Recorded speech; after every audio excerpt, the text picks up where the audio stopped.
There is a moment that Albert Einstein described for the rest of his life. He was 5 years old, maybe 4. His father handed him a small magnetic compass, and Einstein held it in his hands and watched the needle. No matter which way he turned the device, the needle swung back, always pointing the same direction, always pulled by something completely invisible. He could not explain it. And that inability to explain it, that gap between what he could see and what he could not, did something to him that never fully went away. He wrote about it decades later in his autobiographical notes. When I was 4 or 5 years old, my father showed me a compass. The needle behaved in such a determined way and did not fit into the nature of events.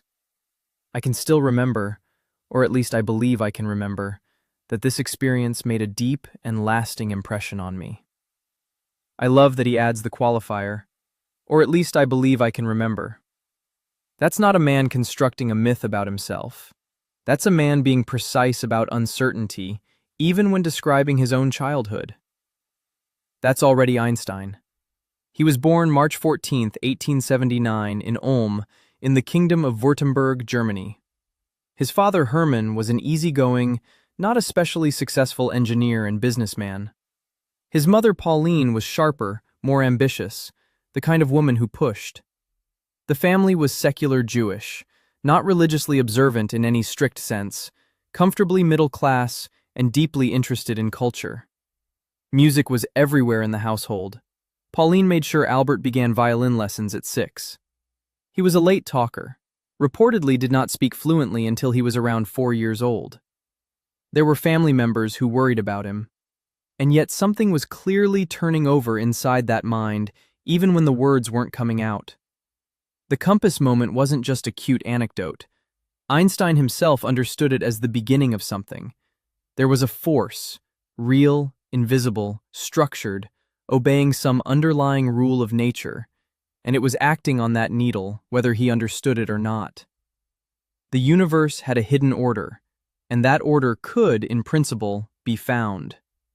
That conviction, planted at age 5 with a compass in his hand, never left him. When he was around 10, a young medical student named Max Talmud, later Talmay, began having regular Friday dinners with the Einstein family.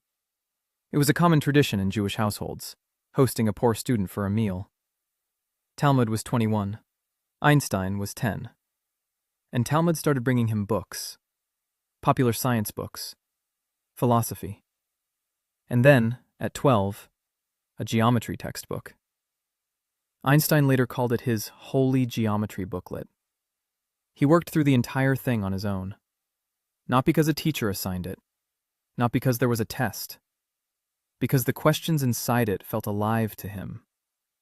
He wrote that when he encountered the proof that the 3 altitudes of a triangle all meet at a single point, he was overcome.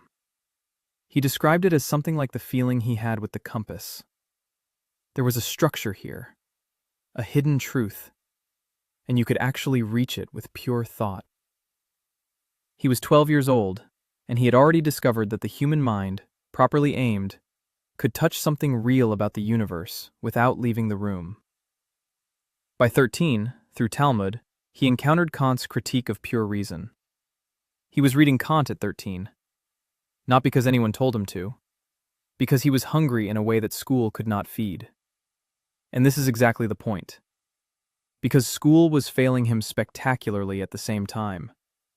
The Luitpold Gymnasium in Munich, which he entered at 9, was rigorous in the worst possible sense. Rigid, authoritarian, built for obedience and memorization, not for the kind of wondering that Einstein needed to live. The teachers demanded that students sit still and absorb and repeat. Einstein could not do it. Not because he was stupid, obviously, but because his mind didn't work like that. It needed to roam. It needed to ask why before it could accept what. One teacher reportedly told him he would never amount to anything.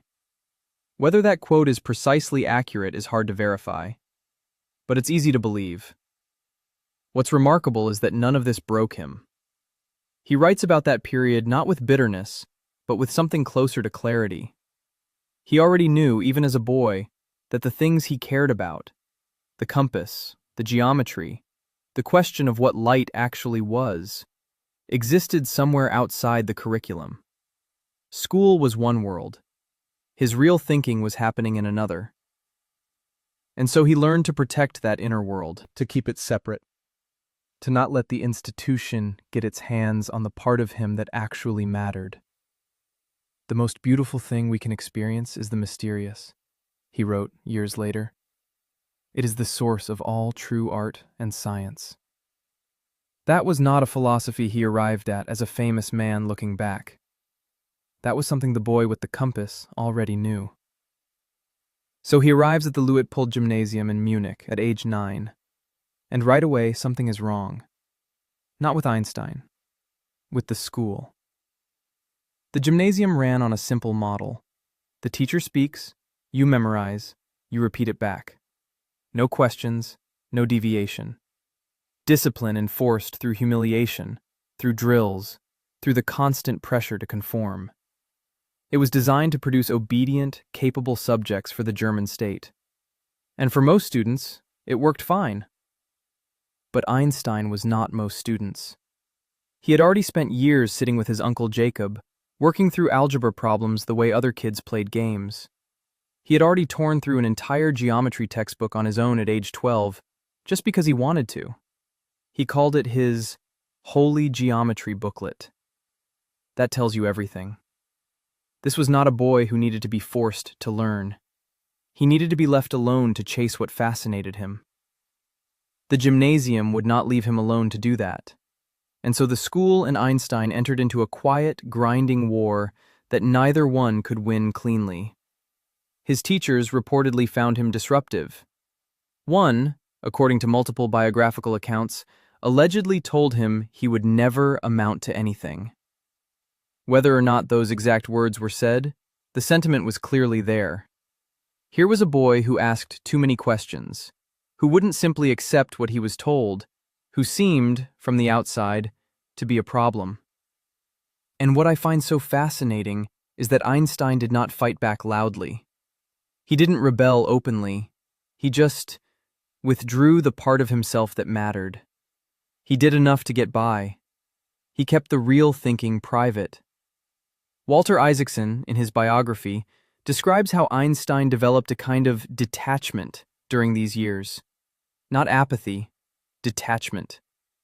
He learned to exist inside an institution while keeping his inner life completely separate from it. And that skill, that ability to protect his thinking from the demands of the system around him, would define the rest of his working life. Then, in 1894, the family moves to Italy. Einstein is 15.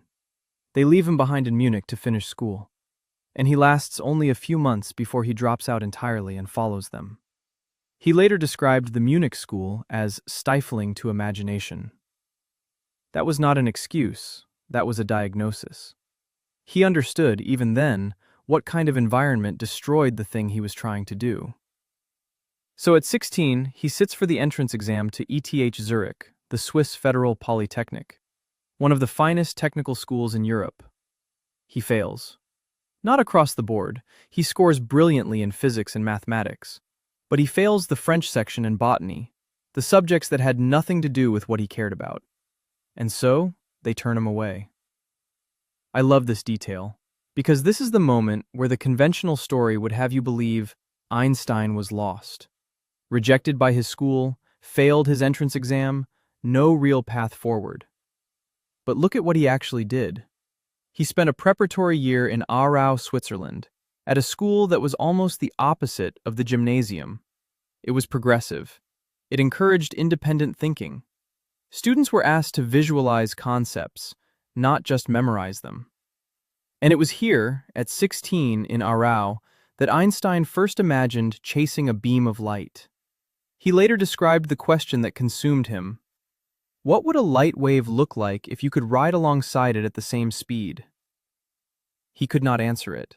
Not yet. But he held on to it. He carried that question with him for 10 years. And the answer, eventually, became the special theory of relativity. That is the thing I want you to understand about how Einstein learned. He didn't acquire information and file it away. He grabbed a question and refused to let go of it. The education system was trying to fill him up. Einstein was doing something completely different. He was digging. He finally enters ETH Zurich in 1896 at 17, after that preparatory year, and the pattern repeats itself. He finds certain courses electrifying, particularly the physics, and he skips many of the others, spending that time reading the original papers of Maxwell, Hertz, Helmholtz, going straight to the source, teaching himself from the people who actually built the ideas. His friend and classmate Marcel Grossmann took meticulous notes in every lecture Einstein skipped, and Einstein borrowed those notes to prepare for exams. He passes. He graduates in 1900 with a teaching diploma, but his professors are unimpressed. He had made it clear, through 4 years of selective attendance and unfiltered opinions, that he was not going to be easy to manage. And here's the cost of that. He needs a job. He writes to professors across Europe asking for a position as an assistant or a lecturer. Every single one turns him down. Not one university would hire him. The boy who had been carrying one of the most important questions in the history of physics inside his head for years could not get a single academic institution to give him a desk.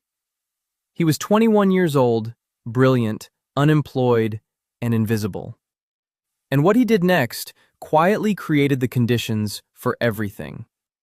So here he is, 21 years old, degree in hand, no job, no university position, no laboratory, no mentor willing to vouch for him, and a head full of physics questions that had been building for years. And what does he do? He takes a desk job. In 1902, through the intervention of a friend's father, Albert Einstein is hired as a technical expert third class at the Swiss Patent Office in Bern. He is evaluating mechanical inventions for a living, checking whether someone's device actually does what they claim it does. That is the job. That is where the greatest physicist of the 20th century spends his days. And I love this. I genuinely love this, because what looks like humiliation is actually something else entirely. Think about what the patent office actually required of him. Every application that crossed his desk demanded one specific mental operation. Strip away the language, strip away the salesmanship, and ask whether the underlying physical idea is real. Does this mechanism actually work? Is the logic sound? What is the thing actually doing? It was, in a very strange way, applied physics. Disciplined, daily mechanical practice in cutting through noise to find the truth of how something functions. And then he went home and did the real work. Walter Isaacson, in his biography, describes Einstein keeping a notebook he called his patent office drawer, hiding his theoretical scribbling away when supervisors walked past. So he is sitting there, third-class civil servant, evaluating steam valves and electromagnetic devices by day, and quietly dismantling the foundations of classical physics by night. He was completely invisible, and that invisibility turned out to be a gift. There is something important here about the conditions that produce great thinking, and it runs directly against what we usually assume. We assume genius needs prestige, needs a title, needs a laboratory and funding and colleagues who take you seriously. Einstein had none of that. What he had was time. Structured time, quiet evenings, and a problem he refused to put down. He later said, and this is him reflecting on those years, "A happy man is too content with the present to think much about the future." He was not content. He was restless in the best possible way. The obscurity did not extinguish the obsession. It protected it. He also had something else going for him in Bern. He had friends. A small circle of intellectually serious people he met with regularly. They called themselves, with deliberate self-mockery, the Olympia Academy. Max Solovin, Konrad Habicht, They read philosophy together. Hume, Mach, Spinoza. They argued about physics over cheap food. These were not famous men. There was no status in the room, and that made the conversation completely free. This matters more than it sounds, because one of Einstein's deepest convictions, one he held his entire life, was that real thinking requires independence from social pressure. The moment you need the approval of a crowd to form an idea, you have already compromised the idea. He had learned this the hard way from every professor who had dismissed him. And now, sitting outside the academic establishment entirely, he was free in a way his former classmates with their university appointments were not. And so here is the picture. A 23-year-old patent examiner in a mid-sized Swiss city, no institutional support, no laboratory, recently married, working through his lunch breaks and into the evenings, carrying inside him a question he had first asked at 16 years old. What would a light wave look like if you could ride alongside it? That question had been alive in him for 7 years at this point. 7 years. He later described his thinking process in a letter to the mathematician Jacques Hadamard, and what he said is one of the most remarkable self-descriptions of the creative mind I have ever read. He wrote, "The words or the language, as they are written or spoken, do not seem to play any role in my mechanism of thought. The psychical entities which seem to serve as elements in thought are certain signs and more or less clear images which can be voluntarily reproduced and combined." Read that carefully. He is not thinking in equations. He is not thinking in words. He is thinking in images. Physical pictures that he can rotate and manipulate and push to their limits. The mathematics comes later, to formalize what the imagination has already found. Imagination first. Always imagination first. And the patent office quietly protected that. It gave him just enough structure to keep his life stable, and just enough freedom to keep his mind moving. By 1905, he has been there 3 years. He is 26 years old. He is still third class. He is still invisible to the academic world that rejected him. He is about to publish 4 papers that will permanently alter the course of human knowledge. 4 papers. 1 year. 1 man. Working full-time at a patent office. I want you to actually sit with that for a second before we go any further. Because what happened in 1905 is so extraordinary that even physicists struggle to fully explain how it was possible. The first paper arrived in March. It was on the photoelectric effect, the idea that light is not just a wave, but comes in discrete packets of energy, what we now call photons. This paper is the one that eventually won him the Nobel Prize. And when he submitted it, he wasn't a professor. He wasn't affiliated with any institution. He was a 26-year-old clerk. Then in May, a second paper, on Brownian motion, the random, jittery movement of tiny particles suspended in liquid. He used it to provide the most compelling evidence yet that atoms actually exist. This was still a genuinely contested question in 1905.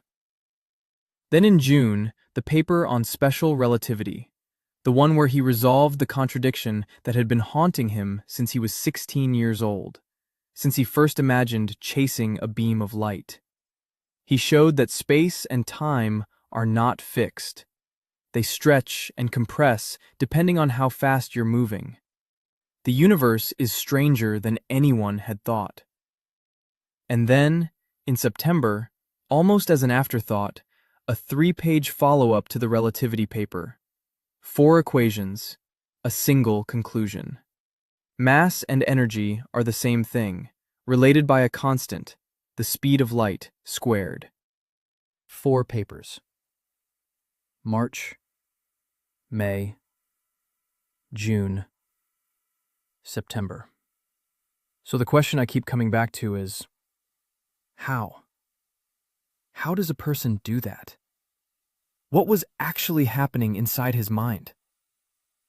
Walter Isaacson, who wrote what I think is the definitive biography of Einstein, puts it clearly. Einstein's genius was not primarily computational. He was a good mathematician, but not an exceptional one by the standards of the people around him.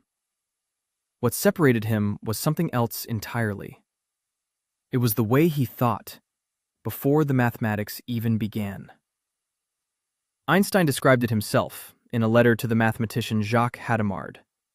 He was asked to explain his mental process, and what he wrote is one of the most remarkable descriptions of creative thinking I have ever read. He said, "The words or the language, as they are written or spoken, do not seem to play any role in my mechanism of thought. The psychical entities which seem to serve as elements in thought are certain signs and more or less clear images which can be voluntarily reproduced and combined." Read that again slowly in your own mind. He is saying that when he thinks about physics, he is not thinking in words, in felt sensations, in something closer to a waking dream than a calculation. And this is not incidental. This is the whole method. This is the engine.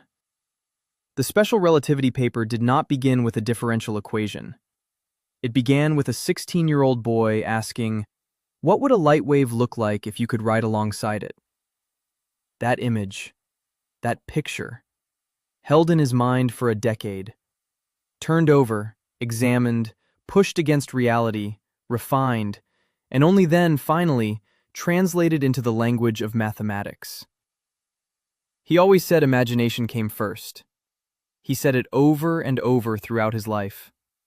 Imagination is more important than knowledge, for knowledge is limited, whereas imagination encircles the world. But here is what I think people miss when they hear that quote.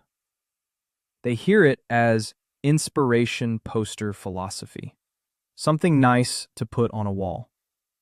What Einstein actually meant was something far more specific and far more demanding. He meant that the act of picturing, of holding a physical situation in your mind with total clarity and then asking what must be true, was a rigorous cognitive discipline. Not daydreaming, disciplined imagining. And then there's the other thing. The thing he said himself when he was trying to explain why he succeeded where others hadn't. He was remarkably clear-eyed about it. It's not that I'm so smart, it's just that I stay with problems longer. He stayed with the light-chasing question for 10 years before he cracked it. 10 years of returning to the same image, the same contradiction, the same fundamental wrongness in the way physics describe the world. Most people abandon a problem when it stops yielding quickly. Einstein treated resistance as information. The harder a problem pushed back, the more convinced he became that something important was hiding inside it. And this is what the miracle year actually was. It was not a sudden explosion of genius from nowhere. It was the simultaneous arrival of conclusions that had been building for years. Years of obsessive, image-driven, sustained, solitary thinking, finally breaking through the surface all at once. The patent office didn't produce these papers despite being a bad environment for physics. In some ways, it produced them because it was. No academic politics, no pressure to publish incrementally, no committee telling him which problems mattered, just a quiet desk, a disciplined mind, and a drawer where he hid his notes when his supervisor walked by. By the end of 1905, he had done it. The world just didn't know yet. So 1905 ends. 4 papers, a miracle year, and Einstein is still a patent examiner, 3rd class. The world hasn't caught up yet, and he knows it. So what does he do? He keeps going. Here is where the story gets really important to me. Because most people, when they hear Einstein, they think of the genius who showed up with the answer, the lightning bolt, the sudden flash of brilliance. And the annus mirabilis makes that story easy to believe. 4 papers in 1 year? It feels like magic. But then comes general relativity. Special relativity, the 1905 paper. described how the laws of physics stay consistent for observers moving at constant speeds. Clean, elegant, finished. But almost immediately, Einstein sees the problem he has created for himself. Gravity. Special relativity says nothing about gravity. And Newton's theory of gravity, which had been the reigning framework for 250 years, assumed that gravitational influence was instantaneous across space. That two objects could affect each other at a distance, right now, with no time delay. And Einstein already knew, from his own 1905 work, that nothing travels faster than light. Those two ideas cannot both be true. Something has to give. And so begins 10 years of the hardest work of his life. He later described the moment the key insight arrived. It was 1907. He was still at the patent office, and he had what he called, paraphrasing here, the happiest thought of his life. He imagined a man falling freely from a rooftop, and he realized that a person in free fall would not feel their own weight. They would be, locally, in a gravity-free state. Gravity and acceleration were equivalent. That was the crack in the door. But opening that door fully took 8 more years. From 1907 to 1915, Einstein is grinding. This is not the romantic image of the solitary genius scribbling equations and suddenly smiling. This is false starts, dead ends, wrong turns, and then wrong turns again. He moves from Bern to Zurich to Prague and back to Zurich. He finally leaves the patent office in 1909 to become a professor, and then in 1914 he moves to Berlin. And the whole time, the problem is eating him alive.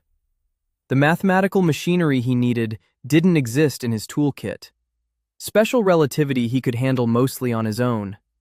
General relativity required the mathematics of curved space, Riemannian geometry, tensor calculus, fields Einstein had barely touched.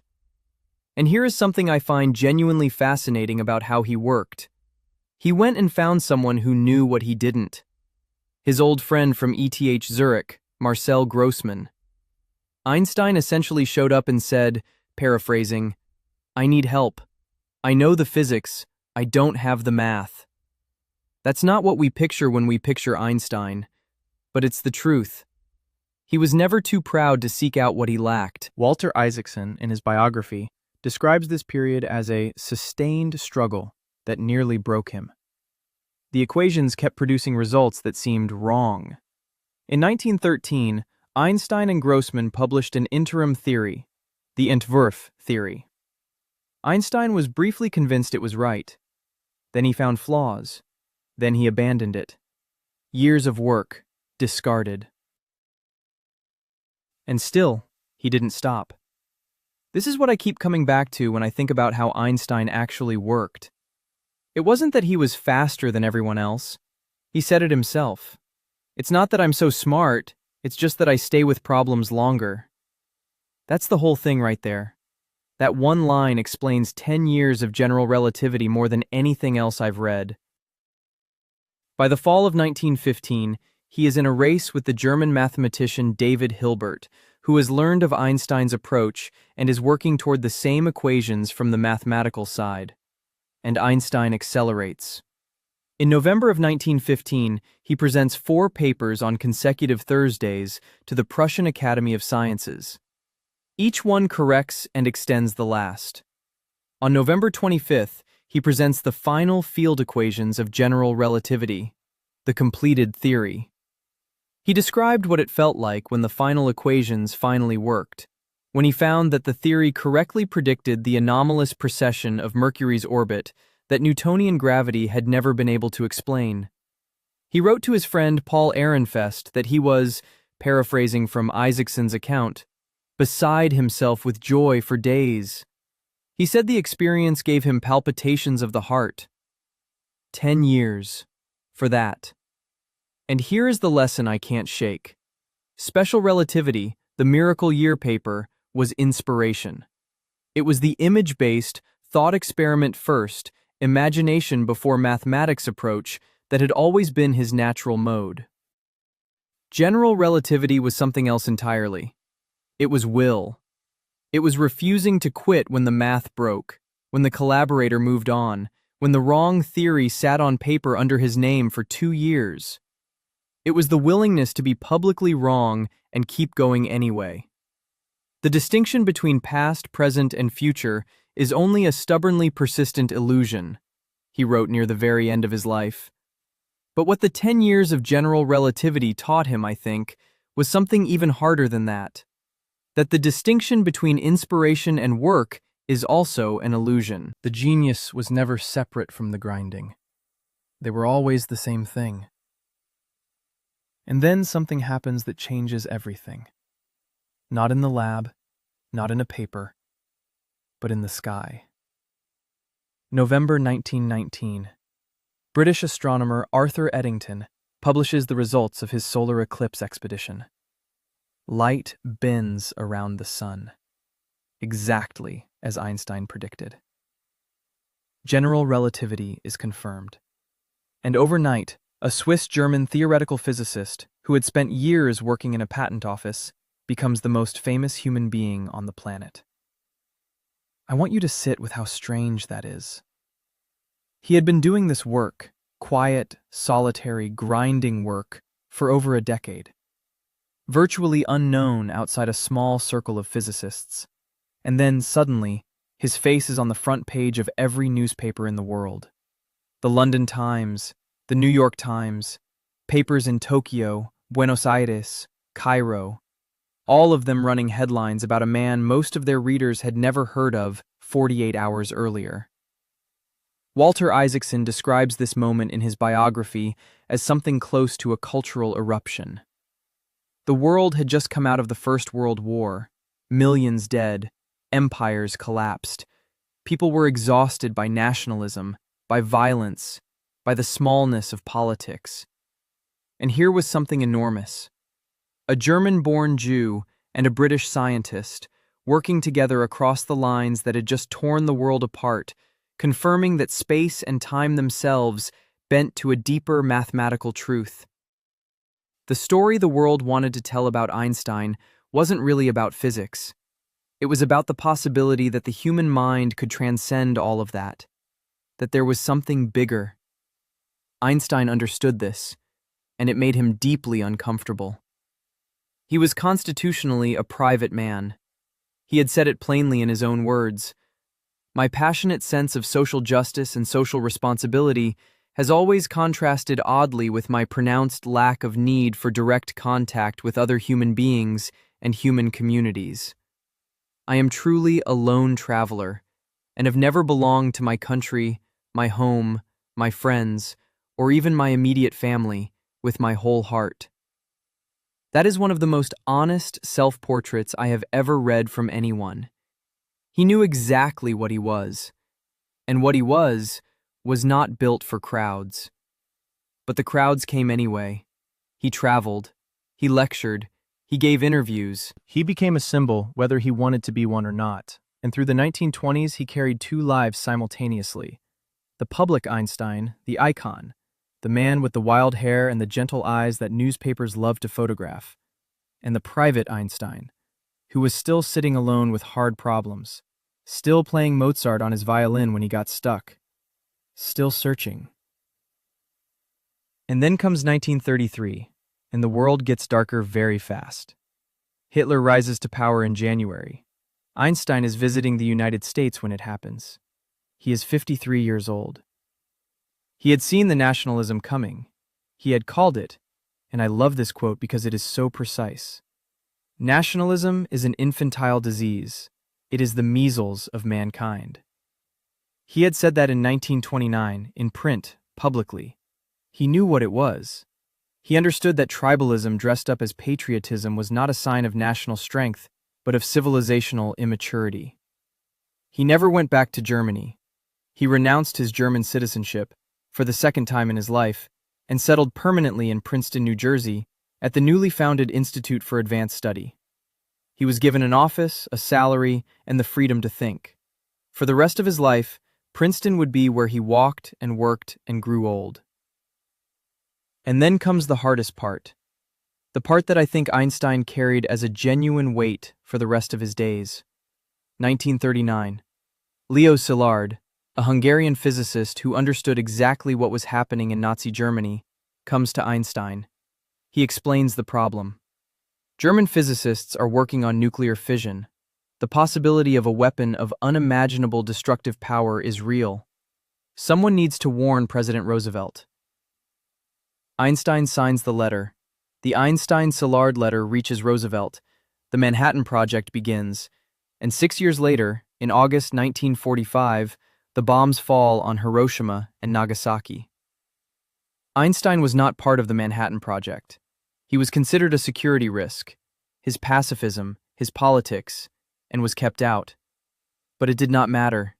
His name was on the letter. And more than that, it was his equation. E equals mc squared.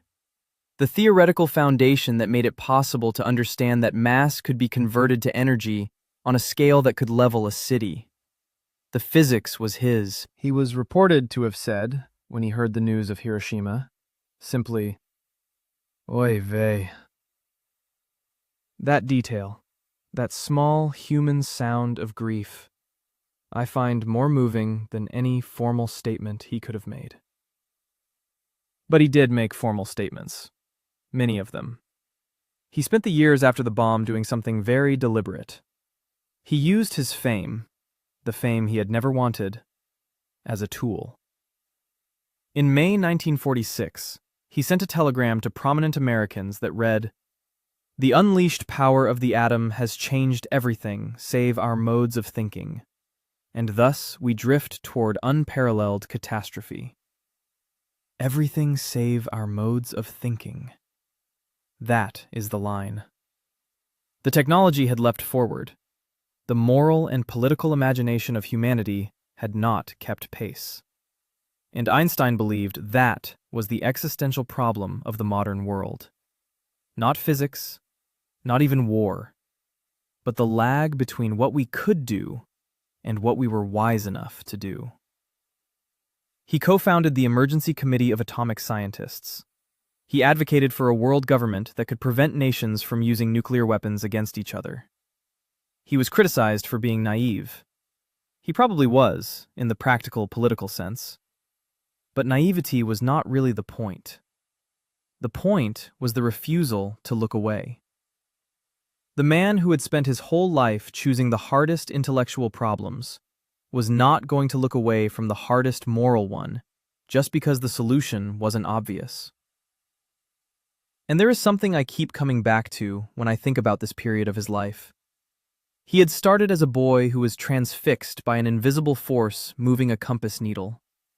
He had followed that wonder, quietly, stubbornly, for decades, all the way to the deepest description of space, time, gravity, and energy that human beings had ever produced.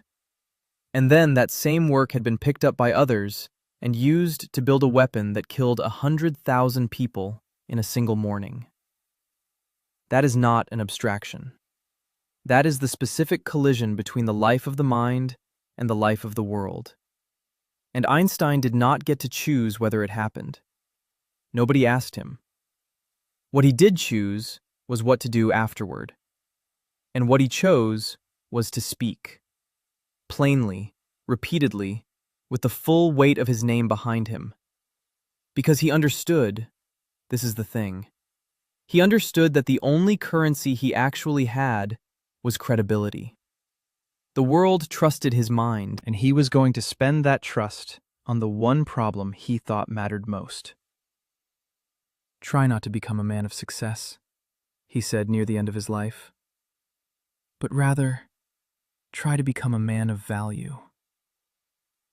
He had been both, but in those final decades he knew which one he was actually trying to be. And so we arrive at the final chapter, the last 30 years of Albert Einstein's life. And this is the part most people skip or get wrong, because on the surface, it looks like failure. But I think it's actually the most important part of the whole story. By the time Einstein settled permanently in Princeton in 1933, he had already done what no single scientist had done since Newton. special relativity, general relativity, the photoelectric effect, the explanation of Brownian motion, E equals mc squared, all of it before he turned 40. Most scientists would have coasted, accepted the legacy, given lectures. Einstein did something harder. He picked a new problem, the hardest problem in all of physics, and he went back to work. He wanted a unified field theory, one set of equations that would bring together gravity and electromagnetism, one framework to describe everything, a single mathematical sentence that would reveal the deep architecture of reality itself. He believed it existed. He believed it had to exist because he believed, at his core, that nature was not contradictory, that the universe, underneath all its complexity, was speaking one language, and he spent 30 years trying to hear it. He failed. He never found it. No paper came. No breakthrough arrived. By the standards of scientific productivity, those final decades were quiet, and the physics community increasingly moved on without him. Quantum mechanics had taken over. A new generation of physicists, Bohr, Heisenberg, Dirac, were building a framework Einstein thought was fundamentally incomplete. He argued against it at every Solvay conference. He kept saying in one form or another that something was missing, that the probabilistic description of nature couldn't be the final word. Most of his colleagues, respectfully, thought he had lost the thread. But here is what I find so extraordinary about this period. He knew how it looked. He was not deluded. He wrote with absolute clarity about his own situation. And he kept going anyway. He described himself in an essay as a truly lone traveler, someone who had never belonged to my country, my home, my friends, or even my immediate family with my whole heart. That sentence stops me every time.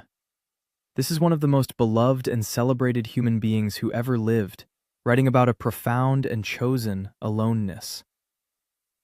Not loneliness exactly. Something more like deliberate solitude. The kind of solitude you need when you're trying to hear something very faint. And then he talks about what actually drove him. Not reputation, not prizes, not being right. He said he was motivated by the awareness and a glimpse of the marvelous structure of the existing world, together with the devoted striving to comprehend a portion, be it ever so tiny, of the reason that manifests itself in nature. A portion, be it ever so tiny. That is not arrogance. That is a man who has stared at the size of the problem and made peace with his own smallness against it, and then decided to keep staring anyway. This is what I think most people miss about how Einstein worked. The unified field theory wasn't a detour or a mistake. It was the logical endpoint of his entire method. His whole career was built on the conviction that beneath apparent complexity, there is hidden simplicity, that the right question, held long enough, will eventually yield. General relativity proved that. 10 years of grinding effort, and the answer came. He had every reason to believe it could happen again. It didn't. But the method was not wrong just because it didn't produce the result he wanted. He was still at his desk, still working, the day before he died. April 17th, 1955. He asked for his notes.